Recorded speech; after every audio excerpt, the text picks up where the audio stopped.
दोस्तों, green energy और renewable energy को लेकर दुनिया भर के देश अब बड़े कदम उठाने के लिए आगे आते दिखाई पड़ रहे हैं, क्योंकि पिछले कुछ सालों में हम क्लाइमेट चेंज का असर साफ तौर पर देख सकते हैं, जिसके तहत दुनिया भर के लगभग हर देश में हीट वेव्स काफी ज्यादा बढ़ चुकी है। साथ में हर देश के अंदर तापमान भी तेजी से बढ़ता हुआ दिखाई पड़ रहा है। ऐसे में अब क्लाइमेट चेंज पर बड़े कदम उठाने की जरूरत को ध्यान में रखते हुए G20 देशों ने एक महत्वपूर्ण प्रस्ताव को सामने रखा, जिसके तहत सभी G20 देशों से आग्रह किया गया कि वे साल 2030 तक अपनी ग्रीन एनर्जी कैपेसिटी को 3 गुना तक बढ़ा दे, जिससे फॉसिल फ्यूल का इस्तेमाल कम होगा और हम कार्बन एमिशन को कम कर सकेंगे, जिससे क्लाइमेट चेंज के खिलाफ लड़ाई आसान हो जाएगी। लेकिन हैरानी की बात तो यह है कि इतने महत्वपूर्ण प्रस्ताव पर सऊदी अरब और रूस समेत कई ऑयल प्रोड्यूसिंग देशों ने साफ तौर पर इंकार कर दिया। दरअसल इन देशों का कहना है कि नेचुरल गैस और क्रूड ऑयल इनके अर्थव्यवस्था और एनर्जी सेक्टर में काफी महत्वपूर्ण भूमिका निभाते हैं। ऐसे में अगर इन्होंने सिर्फ 7 सालों के अंदर ही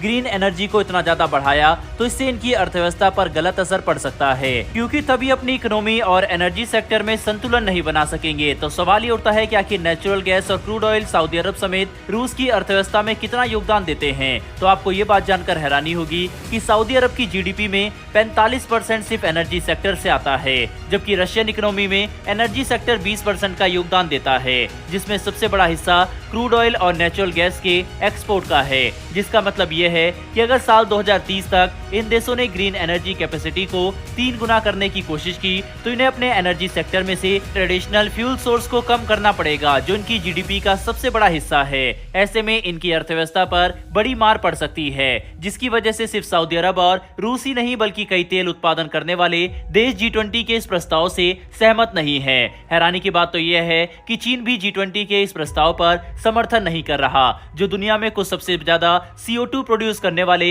देशों में से एक है। इतना ही नहीं बल्कि G20 देशों के इस प्रस्ताव पर भारत ने भी न्यूट्रल स्टांस रखना ही पसंद किया है, क्योंकि इस वक्त दुनिया भर के देश इस प्रस्ताव पर बिल्कुल भी सहमत नहीं हो पा रहे। साथ ही जिस मीटिंग में साल 2030 तक ग्रीन कैपेसिटी को 3 गुना करने का प्रस्ताव लाया गया, उसमें और भी कई मुद्दे थे जिस पर सारे देश सहमत नहीं हो पाए, जिसकी वजह से आज जब ये मीटिंग खत्म होगी तो शायद इसमें से कोई भी कम्युनिक मतलब ज्वाइंट स्टेटमेंट भी निकल कर सामने ना आए। हालांकि यहाँ पर हम इस बात पर भी जरूर ध्यान देंगे कि भले ही भारत G20 देशों के सामने इस प्रस्ताव पर न्यूट्रल रहा हो, पर एक राष्ट्र के तौर पर रिन्यूएबल एनर्जी के क्षेत्र में भारत जो कदम उठा चुका है वह आज कोई भी देश मैच नहीं कर सकता, क्योंकि रिन्यूएबल एनर्जी के क्षेत्र में भारत ने पहले से ही एक लंबा विजन बना लिया है। आने वाले समय में क्रूड ऑयल और नेचुरल गैस को हम ग्रीन हाइड्रोजन समेत दूसरे एनर्जी सोर्सेज से रिप्लेस कर सकते हैं, जिसके तहत कुछ समय पहले ही भारत ने एक काफी बड़ी योजना का खुलासा किया, जिसके तहत देश के अंदर ग्रीन हाइड्रोजन के प्रोडक्शन और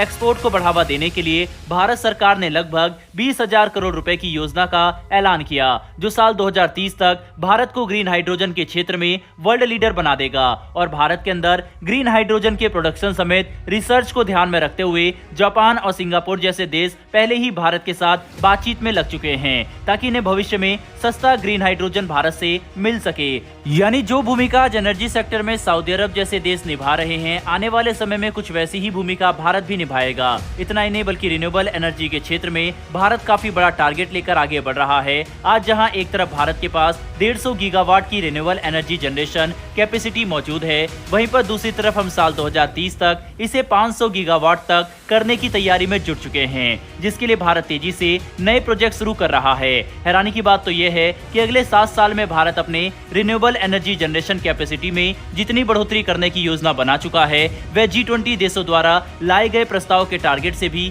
काफी ज्यादा है, जिससे हम ये बात साफ तौर पर समझ सकते हैं कि आज G20 देश जिस प्रस्ताव पर सहमत नहीं हो पा रहे और डिस्कशन में लगे हुए हैं, भारत काफी पहले से ही उस पर एक्शन भी उठा चुका है, जो आने वाले समय में भारत को ऊर्जा सेक्टर में एक सुपर पावर भी बना सकता है, क्योंकि ग्रीन हाइड्रोजन का भविष्य और पोटेंशियल हर देश को पता है। लेकिन सिर्फ भारत ही उन देशों में से एक है जो इस पर बड़े कदम उठाने के लिए आगे बढ़ा, जो भारत की दूरदर्शिता को साफ तौर पर दर्शाता है। बहरहाल दोस्तों, इस वीडियो में इतना ही, लेकिन आपके हिसाब से जिस तरह से रूस और सऊदी अरब ने इस प्रस्ताव को खारिज किया है, क्या ये सही है या फिर नहीं, अपनी राय कमेंट बॉक्स में लिखकर जरूर बताइएगा। साथ ही अगर आपको ये इन्फॉर्मेशन और वीडियो पसंद आई हो तो मेरी एक छोटी सी रिक्वेस्ट है कि नीचे दिए गए सब्सक्राइब बटन को दबाकर बेल नोटिफिकेशन जरूर ऑन कर लें, जिससे हमारी आने वाली डेली ऐसी वीडियो आप तक सबसे पहले पहुंच सके। फिर मिलेंगे ऐसी एक नई वीडियो के साथ। धन्यवाद। जय हिंद।